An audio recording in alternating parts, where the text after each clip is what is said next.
A forest can hold the entire universe in its branches. That was the profound truth our ancestors knew, a reality where sacred trees served as bridges between heaven and earth.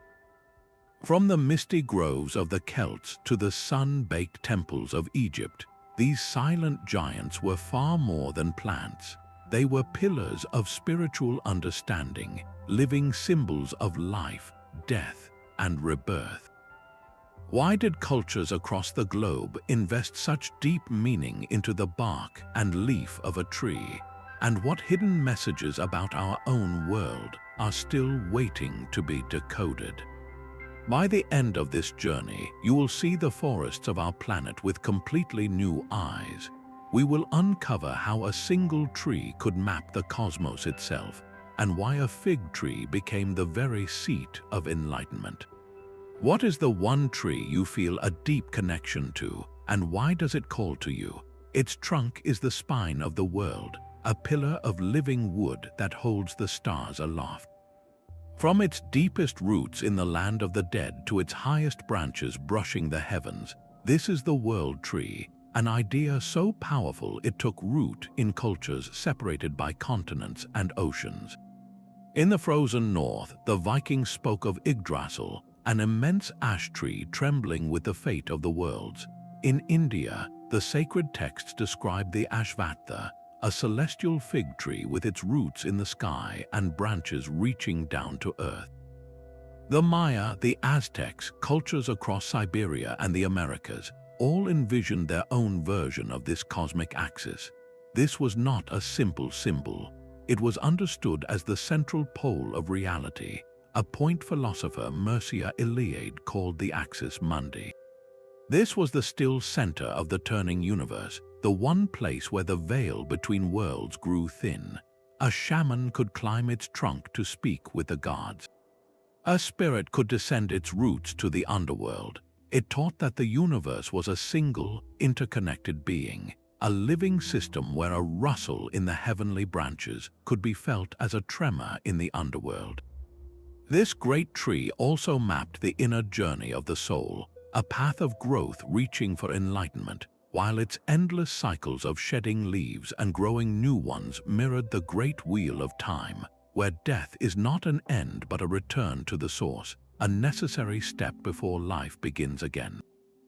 The sheer universality of this symbol suggests our ancestors shared a profound, intuitive grasp of a unified cosmos.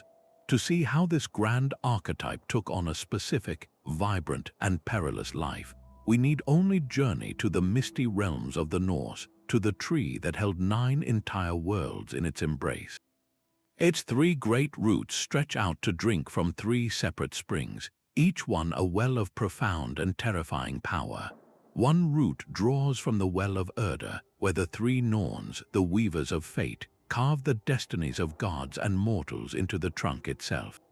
Another finds its source in Mimir's well, a pool of such pure wisdom that the god Odin sacrificed his own eye for a single drink. The 3rd root taps into the spring H. Virgilmere, the roaring cauldron from which all primal rivers flow, a place of raw, untamed creation. And around this 3rd root, the dragon Nidhogg endlessly chews, his constant gnawing a reminder that decay is woven into the very foundation of existence. High above, an eagle sits in the highest branches, its wings brushing the halls of Asgard, while between them, the squirrel Ratatoska scurries, carrying insults from the serpent below to the eagle above. This is not just a story of a tree, but a dynamic, living model of the entire Norse cosmos. Yggdrasil is the ultimate symbol of resilience, a being that trembles and groans under the immense burden of holding 9 worlds apart, yet never splinters. It suffers the stag that eats its leaves, the rot that infests its trunk, and the serpent that consumes its roots, all while providing the essential structure for life, death, and the gods themselves. This sacred suffering points to a deep truth the Norse understood, that cosmic order comes at a great and constant cost. The tree's fate is so deeply tied to everything that when the prophesied end times of Ragnarok arrive, Yggdrasil itself will shudder and groan, yet it is foretold to survive, sheltering 2 humans in its wood to begin the world anew. The Great Ash shows us a universe that is not a sterile machine, but a pained, breathing entity, where even the axis of the world must endure its own silent agony to keep the stars in their courses. This theme of a sacred tree bearing the weight of divine knowledge and cosmic struggle finds a powerful echo far to the south, under a very different sun. Under a canopy of heart-shaped leaves, a solitary figure sat in the deep stillness of a northern Indian night. Siddhartha Gautama, having walked the path of extreme asceticism to its brink, had resolved to simply sit beneath a ficus religiosa tree, vowing not to move until he comprehended the root of suffering. It was here, as dawn approached, that his mind pierced the final veil of illusion.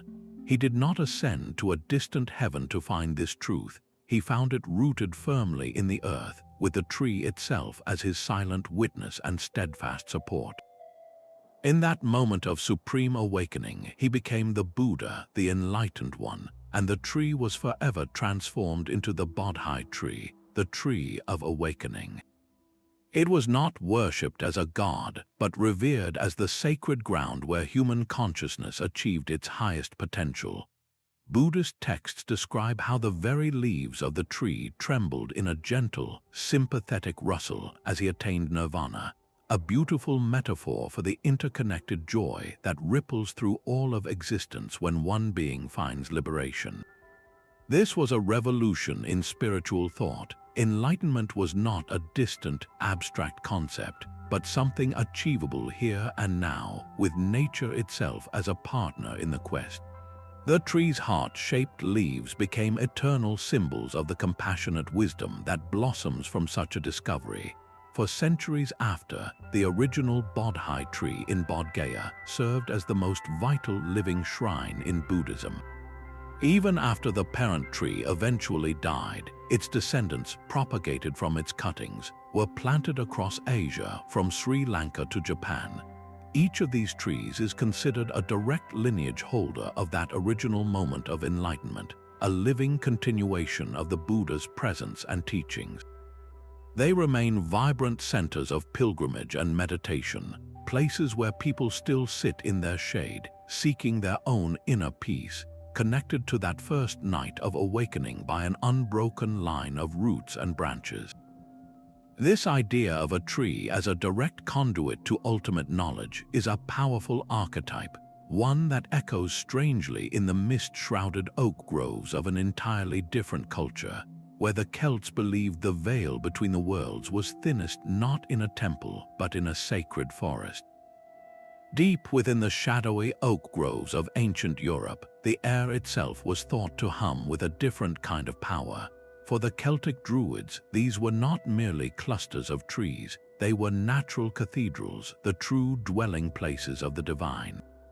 The Celts perceived a vibrant, spiritual life force animating the entire natural world.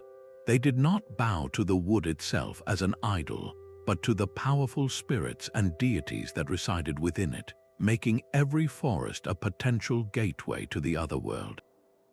This relationship was deeply specific and codified. The mighty oak, with its towering strength and resistance to lightning, was revered as the tree of the supreme sky god, a king among the forest.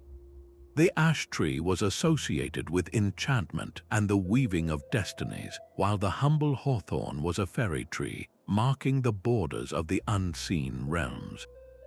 Even the rowan, with its vibrant red berries, was a potent shield hung over doorways to ward off malevolent spirits. The Roman historian Pliny the Elder recorded that the Druids performed their most sacred rites in these groves, under the open sky, believing that grand temples of stone were unnecessary when the gods themselves provided a living sanctuary. This was an animistic worldview where every stream, stone, and tree possessed a conscious spirit, and the Druids were the intermediaries who could interpret their whispers. This profound connection was woven into the very fabric of Celtic knowledge. Their Ogham alphabet, an early system of writing, was composed of characters each named for a different tree or plant. To write a word was to invoke the essence of the forest, binding language, law, and spirituality directly to the natural world. Here, divinity was not a distant figure in the sky, but a palpable presence in the rustling leaves and the gnarled bark of an ancient oak, a seamless fusion of the earthly and the spiritual. This reverence for the sanctity of a grove was an idea that found a powerful and artistic echo in the sun-drenched landscapes of ancient Greece. The voice of Zeus did not thunder from the sky, but whispered through the leaves of a mighty oak in the grove of Dodona. In this sun-drenched Greek sanctuary, priests known as the Seloi would sleep on the bare earth, listening intently to the wind as it passed through the sacred tree's branches. Every rustle and sigh was a coded message, a divine pronouncement from the king of the gods himself, interpreted for kings and commoners who journeyed from across the known world seeking guidance. This was not a metaphor, it was a lived reality. The historian Herodotus recorded the astonishing antiquity of this place, telling of an Egyptian priestess brought to the site who then established the oracle. Her spirit later linked to the doves that came to nest in the oak's ancient boughs. These designated sacred groves or alsos were more than just pretty parks. They were inviolate tracts of land, legally protected and dedicated to a deity, where the boundary between the human and divine was considered so thin you could almost hear through it. At Delphi, the most famous oracle spoke from a fissure in the earth, yet the entire precinct was a sacred grove, lush with laurel trees dedicated to Apollo. The god of prophecy himself became forever associated with the laurel after the nymph Daphne, fleeing his pursuit, was transformed into the very first laurel tree. In his grief, Apollo declared the tree eternally sacred, and its leaves would go on to crown the greatest poets, athletes, and victors.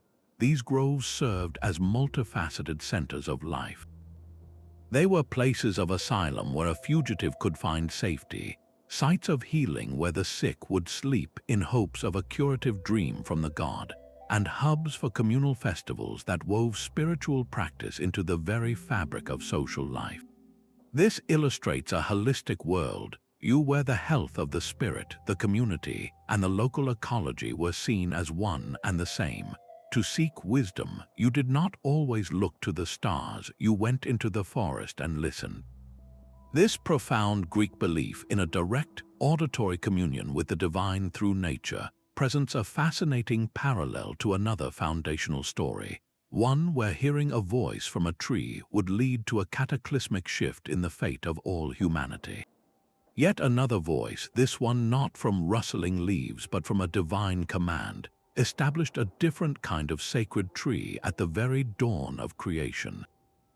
Within the perfection of the Garden of Eden stood two central pillars of cosmic significance, the tree of the knowledge of good and evil and the tree of life. Their story, foundational to the Abrahamic traditions, presents a profound duality that has shaped Western thought for millennia. The forbidden tree was not inherently evil. Its fruit represented something far more complex and defining, the capacity for moral choice and self-awareness. In choosing to eat from it, Adam and Eve did not simply commit a sin, they crossed a threshold into a new state of being. They gained the knowledge that separates humanity, the ability to discern right from wrong, but with that awareness came the burdens of shame, suffering, and mortality. This was the original cost of consciousness, the price of free will itself. The other tree, the tree of life, stands as a silent testament to what was lost. It symbolized God's original plan for humanity, a state of eternal, divine communion. The tragedy of the fall is compounded by the exile from the garden, specifically to prevent the now fallen humans from eating from the tree of life and living forever in their state of separation. Theologians have long debated this powerful symbolism. Were the trees a choice between two paths, one of obedient dependence and the other of arrogant, independent pursuit of God-like knowledge? This narrative established the tree as an archetype of both ultimate blessing and catastrophic consequence, a source of life and a catalyst for death.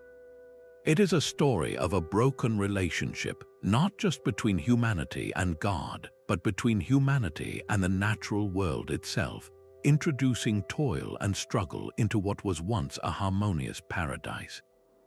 This theme of a tree offering a transformative, world-altering knowledge finds a powerful yet radically different resolution under the sacred fig trees of the Indian subcontinent. This same sacred fig tree, the pipal, stands as a living anchor for one of Hinduism's most profound cosmic visions. In the Bhagavad Gita, Lord Krishna reveals the universe as the Ashvattha, an eternal banyan tree with its roots anchored in the heavens and its branches stretching down into our world. He explains that the Vedic hymns are its leaves, a beautiful way of saying that all sacred knowledge and the entire tapestry of creation sprout from this single, divine source. This is not a tree you can walk around in a forest. It is reality itself seen from a God's eye view.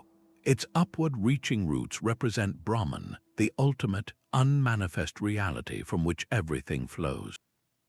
The downward-growing branches are our diverse, ever-changing material existence. To understand this is to see the world as a single, interconnected whole, where every aspect of life is a leaf on this boundless, imperishable tree. Alongside this cosmic map grows another, the Kalpavriksha, the wish-fulfilling tree of the heavenly realms. While the Ashvattha maps the structure of the cosmos, the Kalpavriksha embodies its compassionate, nurturing heart. It is a celestial being of pure abundance, granting righteous desires not for mere material gain, but to fulfill the deeper needs of the spirit, reflecting the divine's infinite capacity to provide. This philosophy is not locked away in ancient texts. It breathes in the daily life of millions. The pipal tree, found in villages and temple courtyards across India, is worshipped as a direct manifestation of the Ashvattha. Devotees tie sacred threads around its trunk, offer water to its roots, and meditate in its shade, seeing in its heart-shaped leaves and sprawling form a direct connection to Vishnu and the cosmic order. This practice fosters a tangible, living relationship with the environment, where nature is not a resource to be exploited, but a sacred embodiment of the divine to be honored and protected. This view of a universe where the spiritual and material are inseparably woven together finds a stunning parallel along the banks of the Nile, where trees were not just symbols of goddesses, but were the goddesses themselves walking the earth in leafy, shaded form. In the searing heat of the Egyptian desert, the sycamore fig was not merely a tree, it was a goddess offering a drink to the dead.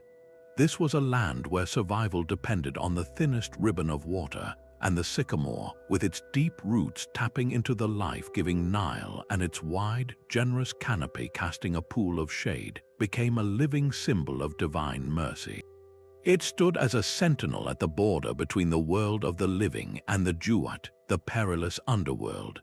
Here, the great mother goddesses Hathor, Isis, and Nut were often depicted not just standing near the tree, but emerging from its very trunk, their arms extending bowls of cool water and baskets of sweet fruit to the parched, traveling souls of the deceased.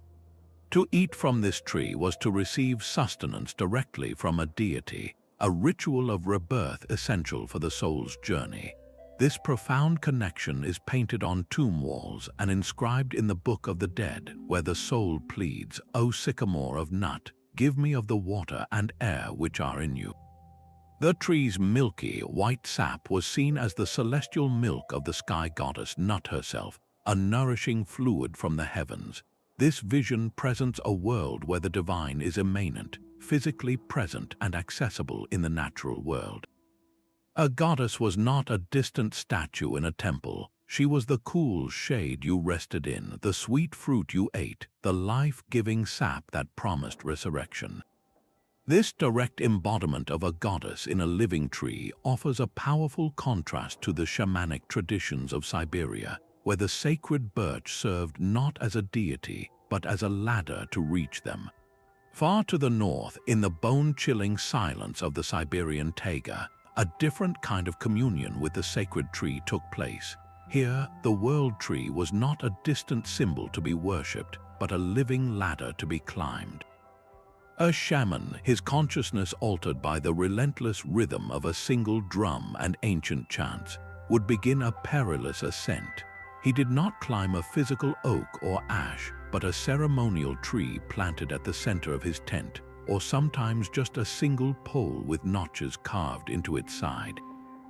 Each step upward was a step further from the ordinary world, a symbolic journey along the axis of the universe itself. His goal was to traverse the three great realms, the upper world of spirits and deities, the middle world of humans, and the lower world of ancestors and lost souls, all connected by the Great Trunk. This was not a passive meditation. It was an active, dangerous mission to retrieve a stolen soul, to seek a cure for a sickness, or to gain wisdom from the celestial powers. The very structure of the tree mapped this spiritual geography. It was often shown with 7, 9, or 12 branches, each one representing a different layer of the celestial sphere, a level of consciousness the shaman had to navigate. His entire ritual was a reenactment of the original cosmic creation, a personal quest to tap into the source of all spiritual power. Every element of his sacred regalia reinforced this journey. The shaman's drum, its frame crafted from the wood of a sacred birch, was more than an instrument. It was his steed. The sound of its beating hid the very hoofbeats that carried him skyward. His costume, adorned with iron pendants symbolizing the skeleton of a spirit being, was a wearable map of the cosmos. For tribes like the Evenki and the Bariat, the shaman was not just a priest, he was a cosmic traveler, and the world tree was the only road he could take. This vision of the tree as an active, navigable conduit for healing and revelation finds a surprising and intricate parallel in a tradition born under a desert sun, in the mystical heart of Judaism. While the Siberian shaman climbed a symbolic tree to traverse the cosmos, another tradition conceived of a tree so intricate it mapped the very architecture of God's mind. In the heart of Jewish mysticism grows the Etz Chaim, the tree of life, a breathtaking diagram of 10 luminous spheres known as the Sephirot. This is not a tree you can touch, but a metaphysical blueprint. It charts the process through which the infinite, unknowable Ein Sof, the Endless One, steps down its boundless light to emanate the entire created universe. Think of it as a divine circuit board, where each Sephirah is a specific node of divine energy, a unique attribute of God made manifest. At the summit rests Keter, the crown, the pure, ineffable will that initiates all existence. From there, the divine flow moves into Chokmah, the flash of pure wisdom, and then into Binah, the deep, analytical understanding that gives that wisdom form. These are not just abstract ideas, they are seen as the very building blocks of consciousness, both divine and human. The entire structure is organized into 3 pillars. On the right, the pillar of mercy radiates with expansive, giving energy. On the left, the pillar of severity embodies restraint and judgment, and down the center flows the pillar of mildness, the harmonious balance that keeps the entire universe from flying apart or collapsing in on itself. For a Kabbalist, meditating on this tree is the ultimate spiritual practice. It is a journey of ascent, climbing inward by contemplating the connections between each Sephirah, striving to understand the divine nature, and in doing so, rectifying one's own soul. This personal correction is part of a cosmic mission called Tikkun Olam, the repair of the world. Every ethical action, every moment of compassion, is seen as a spark of light sent back up the tree, helping to mend a universe fractured at the moment of creation. Here, the sacred tree becomes the ultimate map, not of forests but of reality itself, encoding the deepest secrets of cosmology and the human psyche within its balanced, branching form. This profound fusion of the cosmic and the psychological finds a stunning, independent expression in the lush jungles of the ancient Americas. Towering over the jungle floor, the Ceiba tree was far more than a plant to the Maya. It was the very spine of the universe. Known as Yaxchialcab, the first tree, this colossal being was the axis of a living cosmos. Its vast, buttressed trunk anchored the middle world of humanity, while its roots plunged deep into the dark, watery underworld of Xibalba. High above, its sprawling canopy was not just home to birds, but the celestial dwelling place of the gods, supporting the 13-layered heavens. This was a complete spiritual geography, a map of existence carved not in stone but in bark and leaf. The journey of the soul was traced along its immense form. In Maya art, deities and revered ancestors are shown climbing its trunk, moving freely between the realms of the dead, the living, and the divine. This cosmic pillar was central to their very origin story, the Popol Vuh, where the gods fashioned the first true humans from maize, a sacred plant that itself stands tall and tree-like, a sustainer of life. The Ceiba was so deeply sacred that when a city was built, this tree was often spared, left standing as a solitary, monumental reminder of the world's true center. It became the heart of the community, a natural temple for gathering and ceremony, its enduring presence a symbol of both cultural identity and the resilience of life itself. Here, cosmology was not an abstract philosophy. It was a daily reality experienced in the shade of a specific, living tree.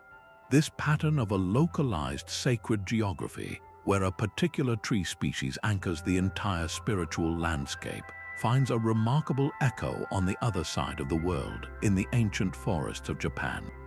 A deep, resonant quiet fills the air within a Shinto shrine, a space meticulously purified to welcome the unseen. Here, the Sakaki tree stands as a living boundary, its dark, glossy evergreen branches carefully arranged to create a sacred enclosure. Adorned with delicate white paper streamers called shide and sometimes a gleaming mirror, these branches are not mere decoration. They are an invitation, a crafted portal designed to call the kami, the myriad spirits of the world, to descend and dwell among the people, if only for a time. The Sakaki is chosen for its vital, enduring nature. Its lush leaves, remaining vibrantly green through all seasons, are a perfect symbol of eternal life and purity, qualities that make it the ideal mediator between our human realm and the dynamic, spirit-filled world of the kami. This is not a distant god in the sky, but a divine presence believed to inhabit the very essence of natural phenomena, from an ancient, gnarled tree to a crashing waterfall or a uniquely shaped stone. The profound significance of the Sakaki is rooted in Japan's foundational myth, recorded in the Kojiki. When the sun goddess Amaterasu, enraged, hid herself in a celestial cave, plunging the world into darkness, it was the goddess Aim no Usume who performed a wild, ecstatic dance. She used a Sakaki branch decorated with glittering jewels and a mirror to lure Amaterasu back out, an act that restored light and order to the cosmos. The tree was instrumental in this divine reconciliation. This ritual use of the Sakaki embodies the core Shinto principle of living in harmony with nature, where specific elements of the world are recognized as vessels of the sacred, deserving not of worship, but of profound respect and gratitude. It is a spirituality woven into the landscape itself. This deep-seated belief in trees as vessels for benevolent, accessible spirits offers a stark and haunting contrast to the role of the forest in Slavic folklore, where ancient woods were places of profound mystery, danger, and potent, earthy magic. That solitary oak on the hilltop was far more than a landmark. It was a living altar to the sky itself. In the pre-Christian Slavic world, such a tree was understood as the earthly throne of Perun, the formidable god of thunder, lightning, and storms. His power was not distant, it was made manifest in the very wood of the oak, a species uniquely resistant to splitting when struck by lightning. This was not a coincidence, it was a divine signature. The community would gather around these inviolable giants to conduct solemn oaths, settle legal disputes, and seek judgments, believing that Perun himself witnessed and enforced the proceedings from his leafy court. To ensure his favor and protection for their village, people left humble offerings at the massive, gnarled roots, gifts of bread, woven cloth, or precious coins. They listened intently, not to an oracle priest, but to the tree's own voice, interpreting the will of the gods through the complex language of rustling leaves or the direction a heavy branch might grow. This was a spirituality rooted in the soil, where the divine was accessible through the immediate, tangible world. The forest was a populated, spiritual landscape.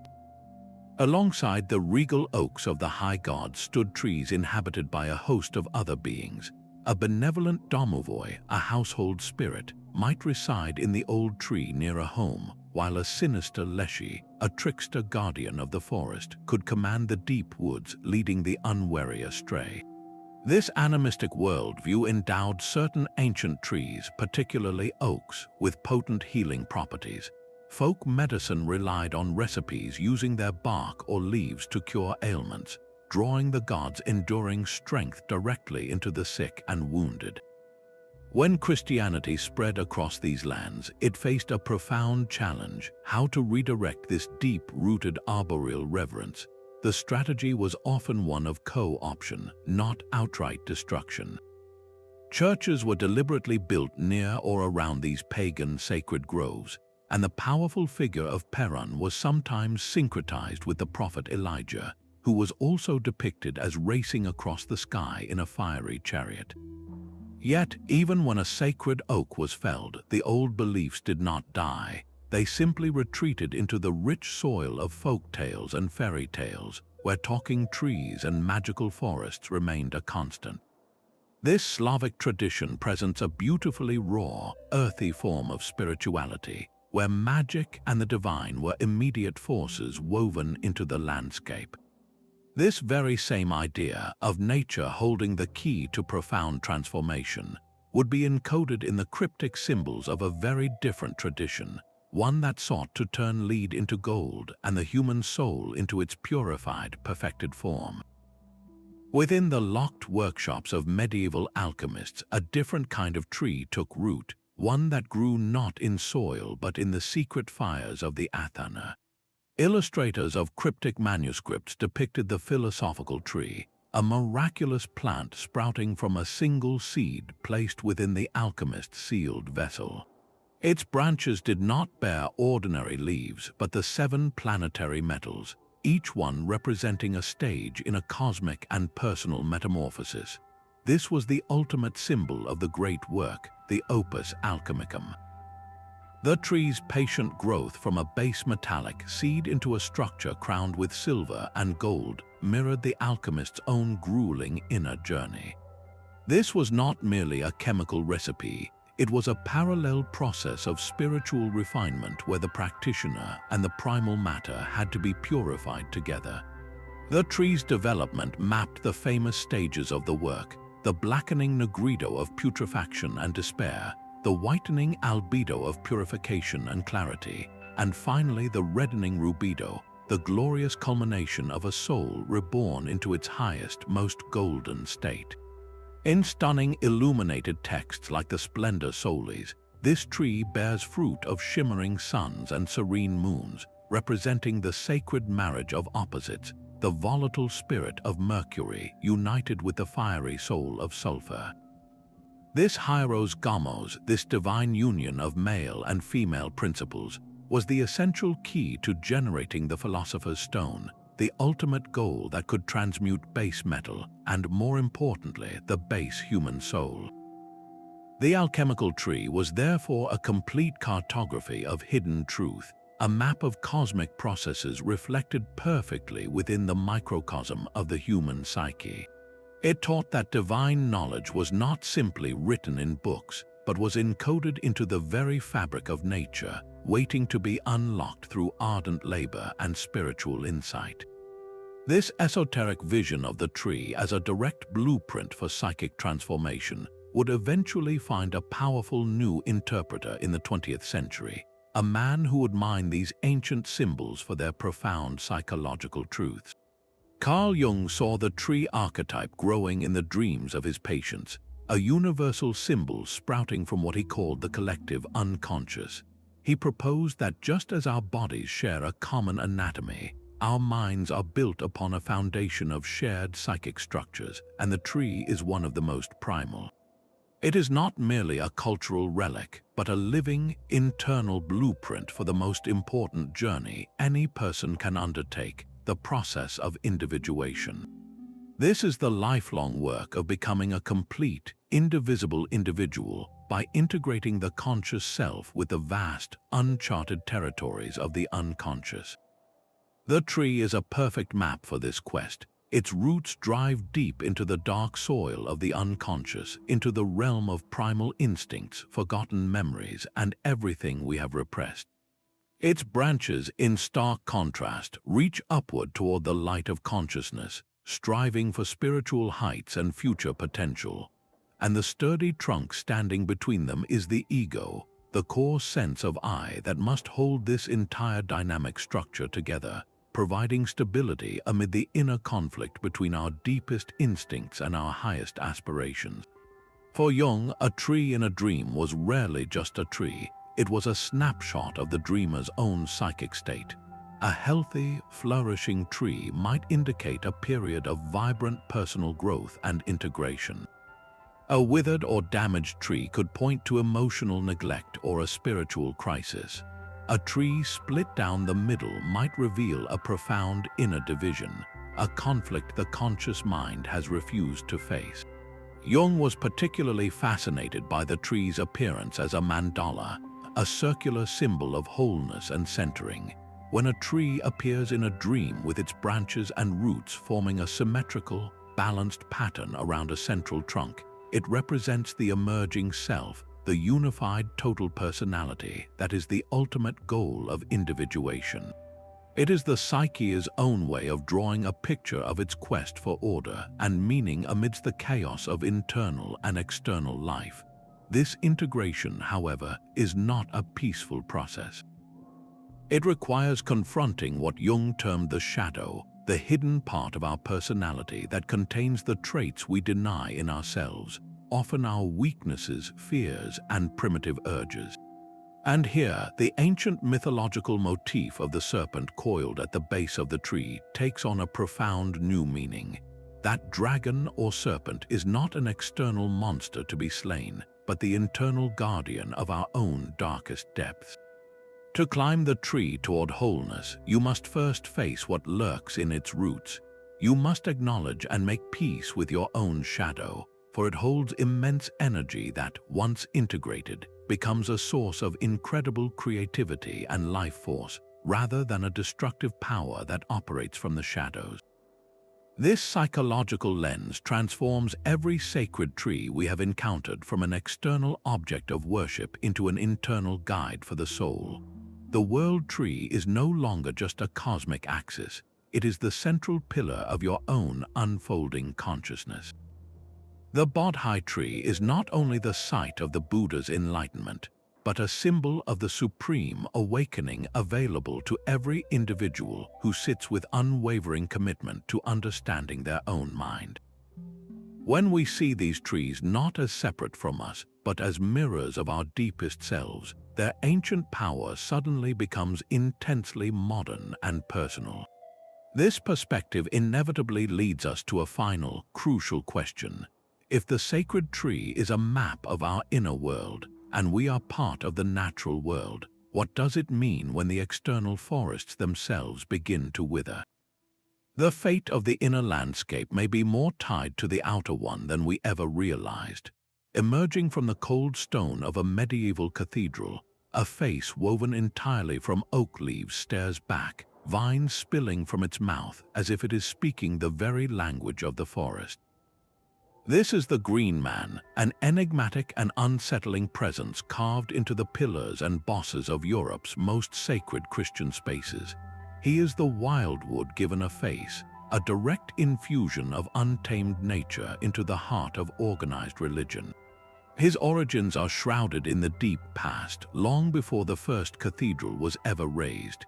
He echoes the horned god Cernunnos of the Celts, a lord of animals and the fertile, chaotic energy of the untouched forest. The Green Man does not represent the ordered harvest of the cultivated field, but the raw, regenerative force of life itself, a cycle of rampant growth, necessary decay, and inevitable rebirth that continues with or without human permission.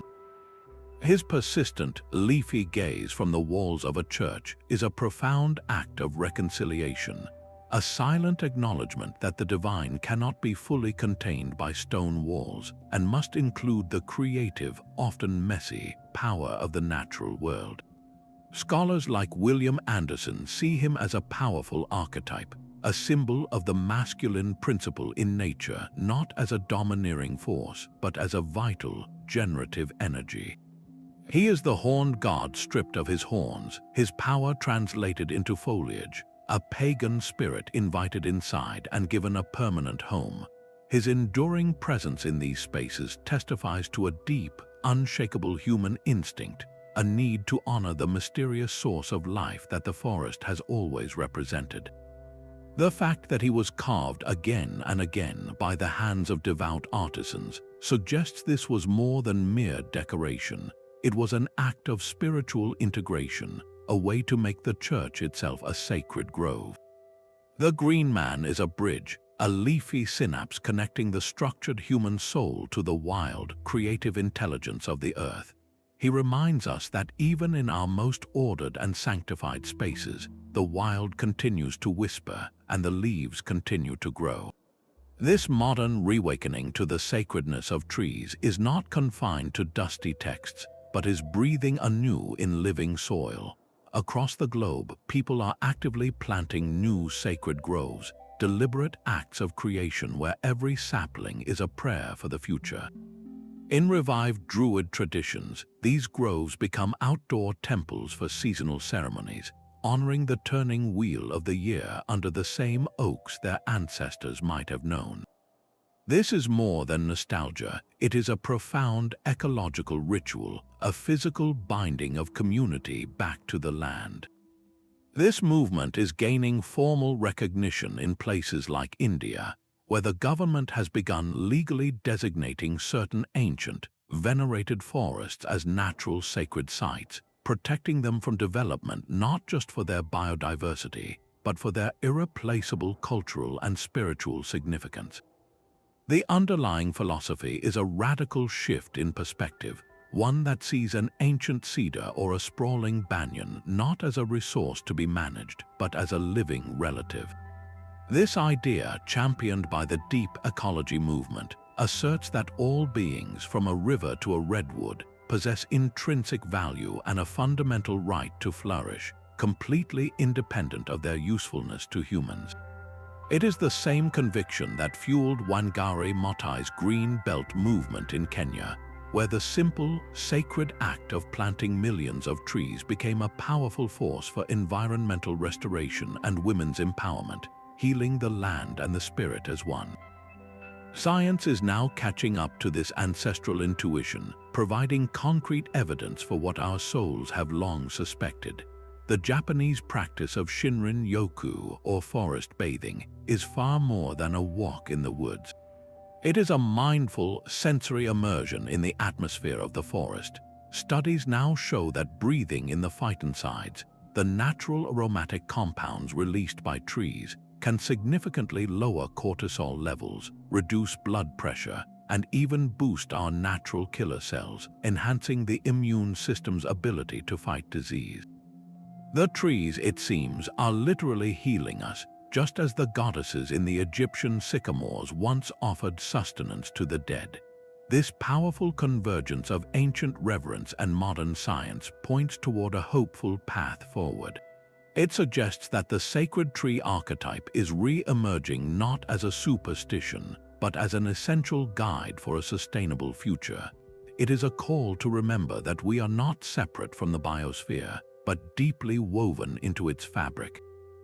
When we listen to the rustle of leaves, we are not just hearing a tree, we are hearing a language we once understood, a wisdom that maps both the cosmos and our own well-being.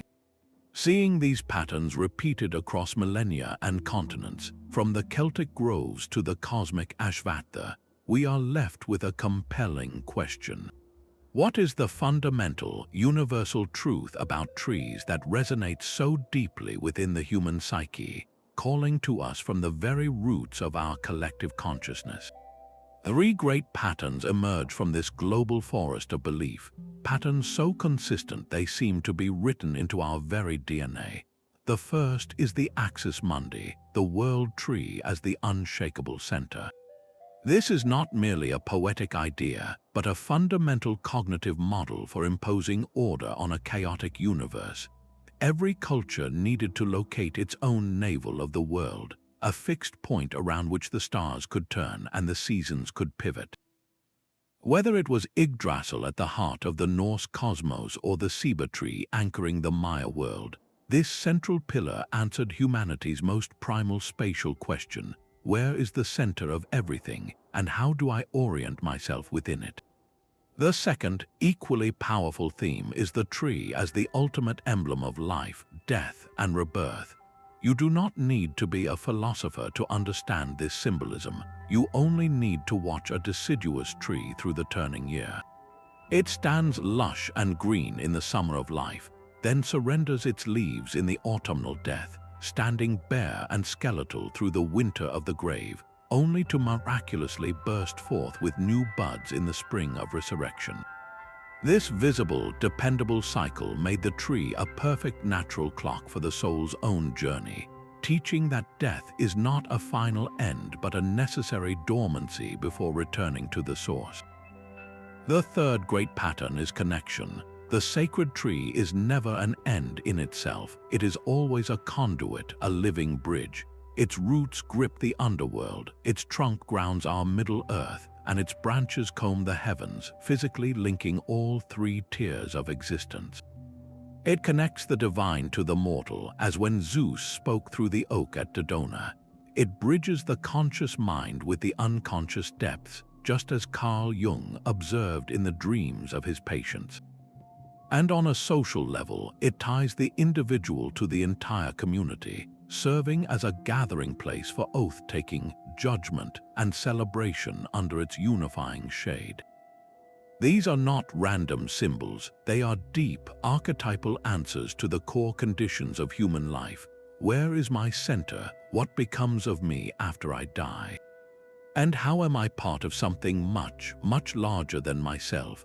This universal grammar of the spirit reveals a profound coherence in how humanity has always sought meaning. Yet within this grand unity, an equally fascinating diversity flourishes, where the specific character of a local tree imbues it with a unique and powerful sacred role. The oak's sheer physical presence commanded reverence. Its massive, gnarled trunk and deep-reaching roots spoke of an unshakable stability, while its legendary resistance to lightning made it the undeniable tree of the Sky Father. From the groves of the Celtic Druids to the hilltops sacred to the Slavic god Perun, and right to the oracle of Zeus at Dodona, the oak was universally seen as a throne for the divine. Its hard, dense wood was not just strong, it was a symbol of sovereign power and endurance, a living testament that true strength is built slowly over centuries. This was not a tree of subtle magic, but of raw, authoritative power rooted firmly in the earth yet reaching for the heavens. In beautiful contrast, the fig tree reveals its secrets from the inside out. The unique structure of its fruit, a hidden inflorescence with countless tiny flowers blooming inward, made it a perfect symbol for concealed knowledge and inner enlightenment. This is why the Ficus religiosa, the pipal tree, became the Bodhi tree, the very seat of the Buddha's awakening. Its heart-shaped leaves, trembling in sympathy with his enlightenment, represent a wisdom that blossoms from within. In Egypt, the sycamore fig was a tree of profound sustenance and protection. Its wide canopy and sweet fruit offered by goddesses like Hathor and nut to the souls of the dead. The fig's generosity and its hidden, intricate fruit came to embody the feminine divine, a nourishing wisdom that shelters and reveals itself to those who seek it. Then there is the ash tree, the backbone of Norse cosmology. Yggdrasil, the world ash, embodies a different kind of strength altogether, one of cosmic resilience and integration. Its wood is straight-grained and remarkably flexible, yet incredibly tough, the perfect material for a spear shaft that must not shatter on impact or a tool handle that binds the user to their work. This physical property translated directly into its mythic role. Yggdrasil does not simply stand with the rigid power of an oak, it endures. It bends under the strain of holding 9 worlds. It suffers the stag that devours its leaves and the serpent that gnaws its roots, yet it persists. The ash represents a universe held together by a resilient, connective tissue, a structure that integrates sacrifice and suffering into its very being to maintain cosmic order. This deep symbolism did not spring from vague imagination. It was born from generations of meticulous observation. Our ancestors were master naturalists who derived spiritual meaning from the tangible world. They saw the oak's hardness and connected it to enduring kingship. They pondered the fig's hidden fruit and saw a metaphor for inner revelation. They worked with the ash's flexible strength and understood it as the perfect model for a resilient cosmos. Their sacred stories were a language woven from the very bark, leaf, and grain of the trees they lived alongside, encoding a profound environmental wisdom into the heart of their rituals and ceremonies. A golden sickle flashed in the dim light of an oak grove, its blade reserved for a single, sacred purpose. A Druid priest, clad in white, would carefully cut the mistletoe growing high in the branches, ensuring the plant never touched the ground, for its power was too potent to be soiled by the earth. This was not a simple harvest, but a precise, ceremonial act of communion, a way to gather the essence of the sacred tree without violating its spirit.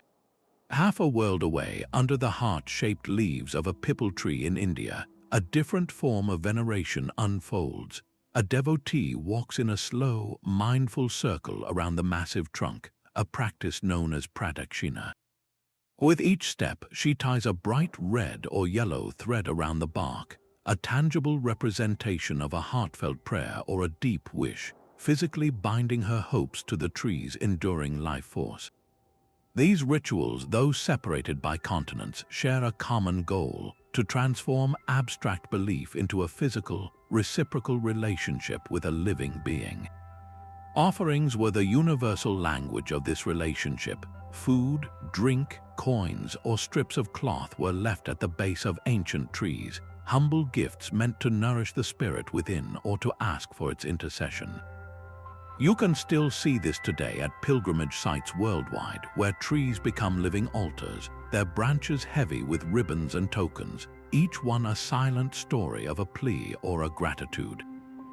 This connection was often forged at the very beginning of life. The ceremonial planting of a tree to mark a birth or a marriage was a powerful act of hope, a prayer that a new life would grow as strong and deeply rooted as the sapling itself. The tree became a living legacy, a testament to a family or a community's faith in the future. And for the community itself, the sacred tree often served as the most trusted council chamber. In many African and Native American traditions, important meetings were held in the cooling shade of a great, designated tree. It was believed that the tree's inherent wisdom and stability would influence the proceedings, guiding the elders toward just and balanced decisions that would benefit all, as if the quiet strength of the wood itself could steady human hearts. These were not solitary acts of faith, but community-strengthening actions that wove spirituality directly into the fabric of daily life, grounding the divine in the bark and soil of the immediate world. This profound, lived relationship between people and trees did not fade with the passing of the ancient world, but instead found a new, vibrant expression in the most unexpected of places, flourishing within the very heart of modern cities. The same reverence reserved for gods and kings was carved in stone for the silent, leafy giants. In the vast halls of an Assyrian palace, an intricate stone relief shows a sacred tree, its branches perfectly symmetrical and laden with dates, flanked by winged genii. This was no mere decoration, it was a powerful political statement. The Assyrian tree of life symbolized the empire itself, an entity blessed by the gods, its orderly, repeating patterns echoing the divine favor that sustained the king's power and guaranteed the fertility of the land. Far to the west, in the vibrant palaces of Minoan Crete, a different feeling flows from the walls. Beautiful frescoes depict fig trees in lush, sacred garden scenes where monkeys play and birds sing. Here, the tree is intimately tied to a goddess, a potent symbol of nature's untamed fertility and the life-giving power of the earth itself. This was a worship centered on the vibrant, creative force of the world, with the tree as its central pillar. On the sleek surfaces of Greek pottery, the laurel tree appears again and again, its slender leaves forever linked to Apollo. Every depiction was a reminder of the gods' domains, of prophecy, poetry, and the hard-won victory that its leaves came to represent. The Norse, too, etched their cosmic understanding into everyday objects. Stylized representations of Yggdrasil are found carved on runestones and crafted into delicate jewelry, a wearable reminder of the 9 worlds and the great ash that held them all together, making the cosmic order a personal, tangible presence. For the Maya, the world tree was a complete cosmological statement rendered in stone.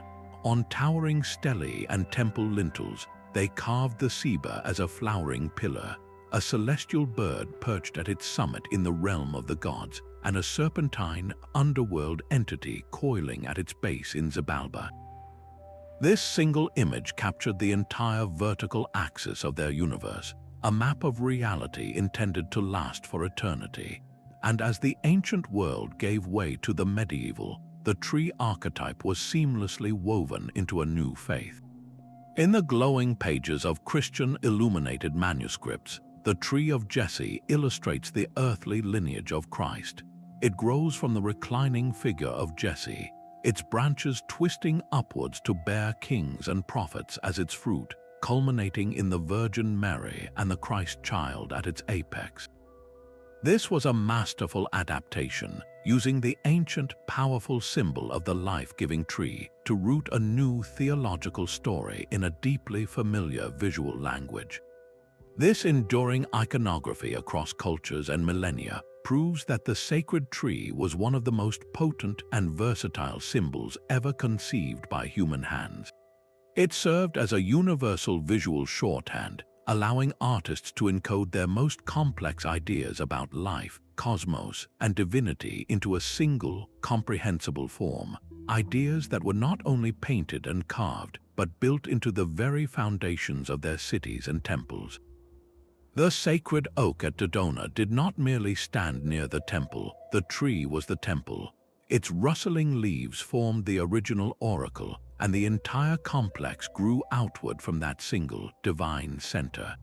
This pattern of building around a living anchor was a global phenomenon. At the sprawling temple complex of Karnak in Egypt, the worship of the god Ammon was not confined to stone halls. It extended into lush garden courts and sacred groves, where priestesses known as the gods' wives of Ammon performed rituals among sycamore figs and date palms, the trees themselves acting as essential participants in the divine ceremony. This was architecture in service to nature, a conscious decision to weave the built environment into the existing spiritual landscape. The city itself could become a vast, symbolic world tree.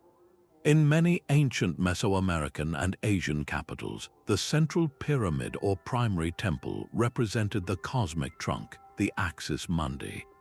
The main avenues radiating out toward the four cardinal directions were not just roads, they were the symbolic roots and branches of this urban cosmos, physically mapping the celestial order onto the earth and making every citizen a living part of that sacred geometry. In Japan, this principle of integration reaches its purest form. A Shinto shrine is not built to impress with its scale, but to harmonize with the forest that cradles it. The Torii Gate marks not the entrance to a building, but a transition into a sacred grove already inhabited by kami. The shrine's simple, unpainted wood and raised floors are designed to have a minimal footprint, allowing the natural setting to remain the true focus of reverence. During great festivals, the kami are invited to descend into a specially crafted temporary altar, always adorned with the sacred, evergreen branches of the Sakaki. The tree is not just a symbol, it is the temporary dwelling place of the spirit, the living heart of the ceremony. This seamless fusion of nature and architecture reveals a profound truth about our ancestors' worldview. The sacred was not something you had to construct from stone and mortar. It was a latent quality of the land itself, waiting to be recognized and honored.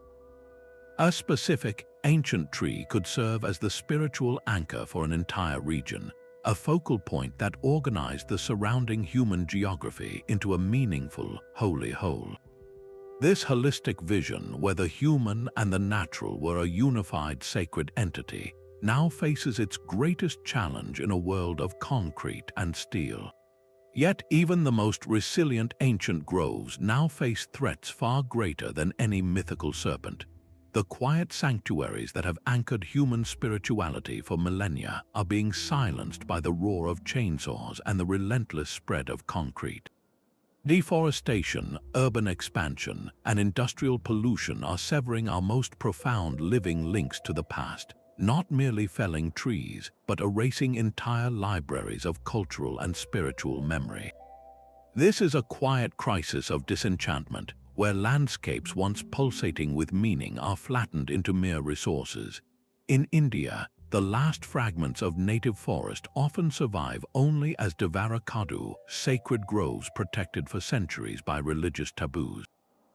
These verdant islands are arks of biodiversity, sheltering rare plants and animals that have vanished from the surrounding areas. But now, even these hallowed grounds are shrinking under pressure from land conversion for agriculture and illegal logging, their ancient protective spells weakening against modern economic demands.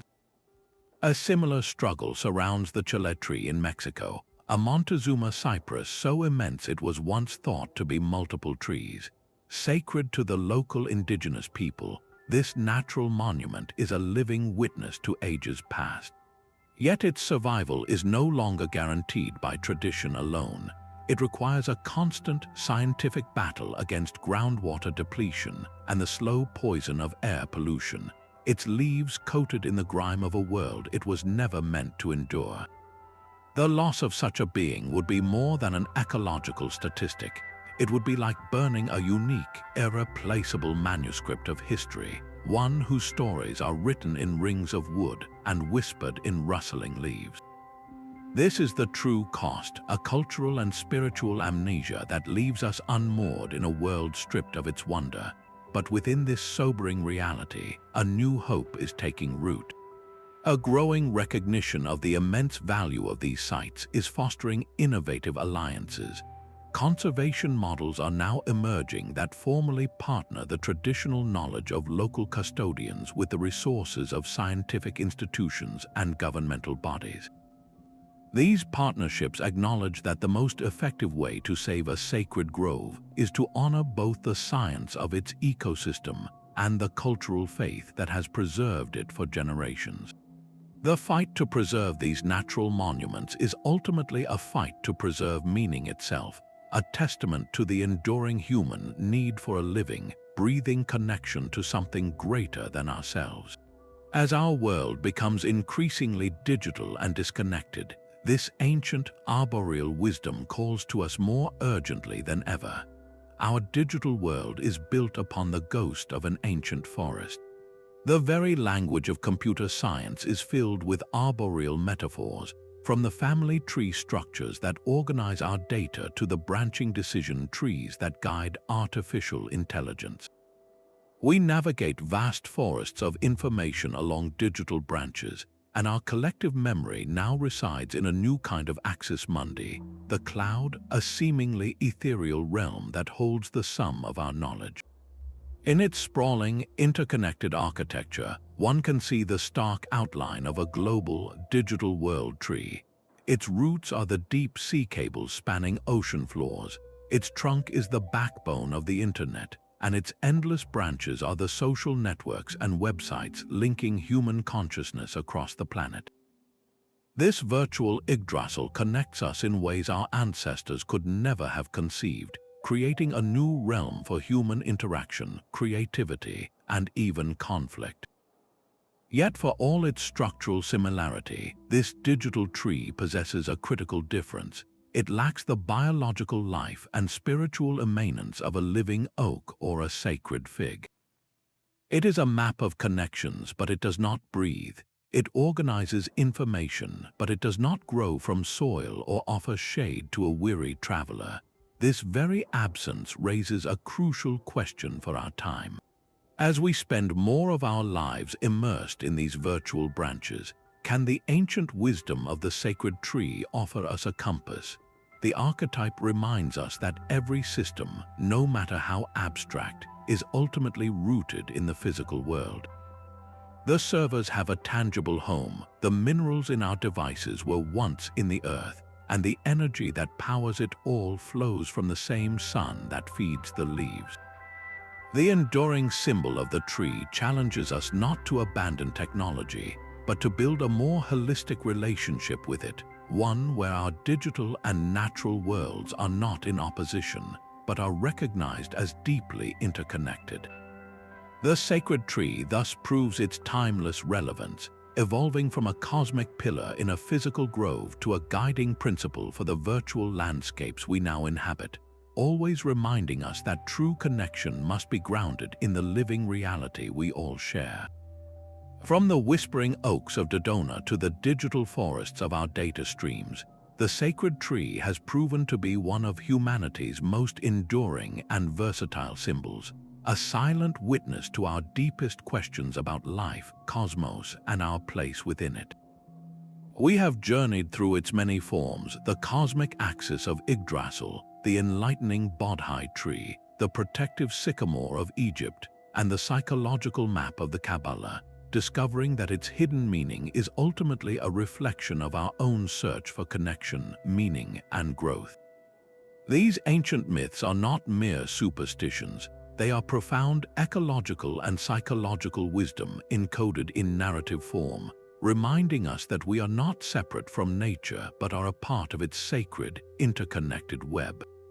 Let this exploration be an invitation to look at the trees in your own neighborhood with new eyes, to see them not as passive scenery, but as living relatives in a grand, ancient story. We would love to hear which sacred tree resonated most with you. Share your thoughts in the comments below, and if this journey into myth and meaning captivated you, subscribe for more explorations into the hidden histories that shape our world.